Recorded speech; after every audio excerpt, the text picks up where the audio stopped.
Hello mga kapatlin lovers natin dyan. Look at this. Yan, gawa tayo ng shawarma. Yan. Sa siniya lang natin siya ito ilalagay with potato. Yan. Tapos dito naman sa kabila is yan for siniya vegetable. Dito naman for macaroni and bechamel. Yan, for tomorrow. Ayan ay recipe for tomorrow guys. Ngayon lang niluto kasi tomorrow is ayaw nila ng amoy sibuyas. Pero matatakaw sila sa sibuyas. Alam niyo ba, favorite nila lagi maraming sibuyas. Kaso yung amoy ayaw nila pag hindi sila yung magluluto. Pero pag sila magluluto, okay lang na maamoy. Yun ang pinaka problema sa kanila. Kaya minsan naiinis ako kasi mas okay pa yung sila yung magluto kasi hindi sila nagrereklamo sa amoy ng sibuyas. Oras na ikaw yung magluto ay asahan mo na lahat ng reklamo maririnig mo. Ayan guys, look at this. Papakatihin ko yan, tapos ito anuhin ko lang din ng konti, iiga-igahin ko lang yan kasi shawarma nga siya guys. And then here, yan, pakuluin ko lang yan siya ng kaunti, tapos na mamaya palamigin, and then ilalagay ko na sa freezer. Ganito lang po mga kapatlin lovers, mga kalalabs natin yung ating ginagawa pag tayo nagluluto. Ready na, and then ilalabas na lang siya for cooking kasi talaga pong laging busy dito, lalo na pag mag-isa ka lamang. Katulad niya no, yung sinabi ko nga arrange ko is ito pa lang yung aking arrange. Yung taas hindi pa, sabo-sabukot pa talaga siya. At ayan, dito tapos na tayo maghugas ng hugasin. May kaunti na lang na punasin. Gagawa naman tayo ng pagkain ng ating among lalaki.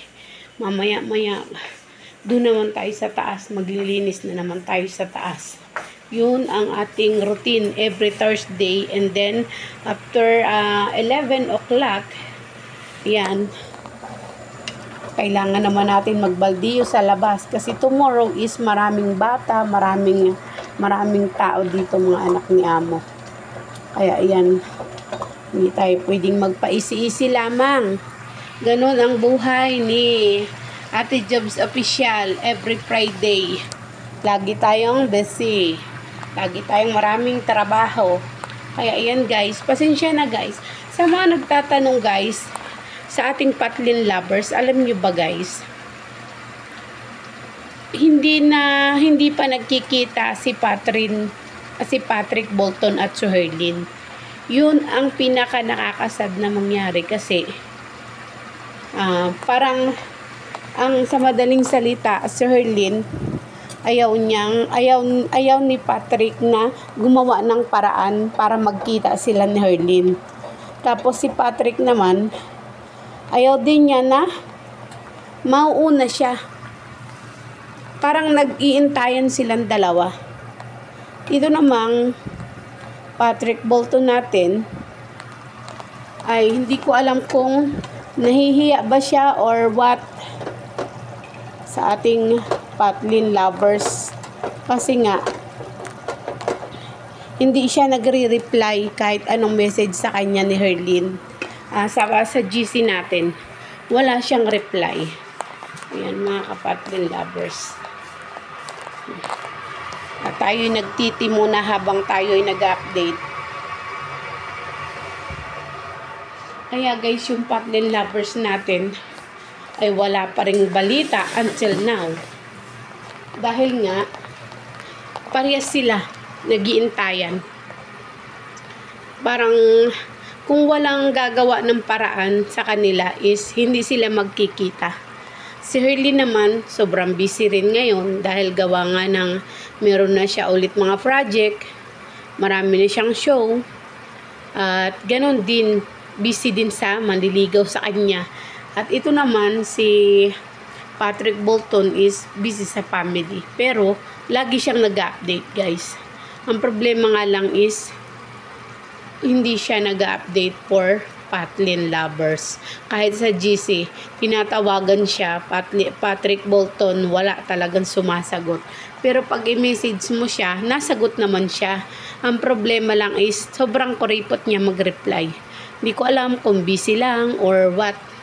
Intay-intayin lang natin kung ano guys.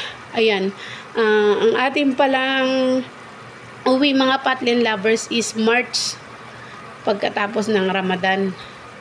And then, hindi na tayo babalik at sana'y samahan nyo ako dyan sa Pilipinas.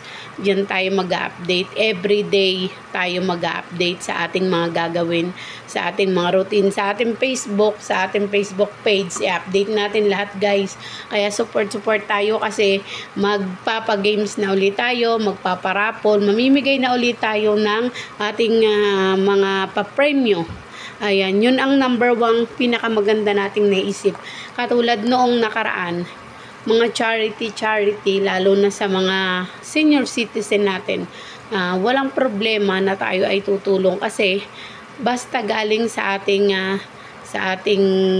social media, ibabalik natin sa taong bayan yung ating sa ating mga supporters yung ating kinikita. Ito pong kikitain natin is ipara din po sa inyo. Meron din naman tayo, hindi naman sasabing wala.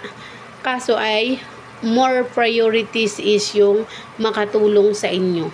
Yung katulad ng dati, lalo-lalo na sa mga senior citizen natin, ang priority natin is yung magbigay tulong ulit.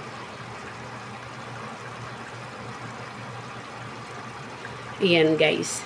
Yun lang yung ating update for today. May nag-message, kaya natigil yung aking pagsasalita.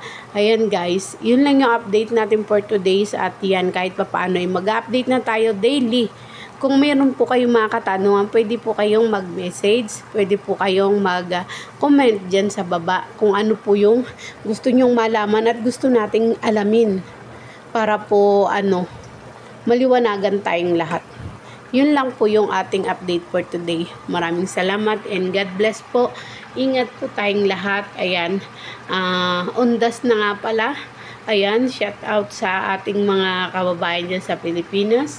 Ayan po, 2 years na ang kamatayan ng aking papa. 2 years na siya. 3 years, 2023, 2023 and then now 2 years na siya. Magti 3 years na siya ngayong March 21. Yun po mga Kapatlin lovers. Ayan. Yun, salamat po at ingat tayong lahat.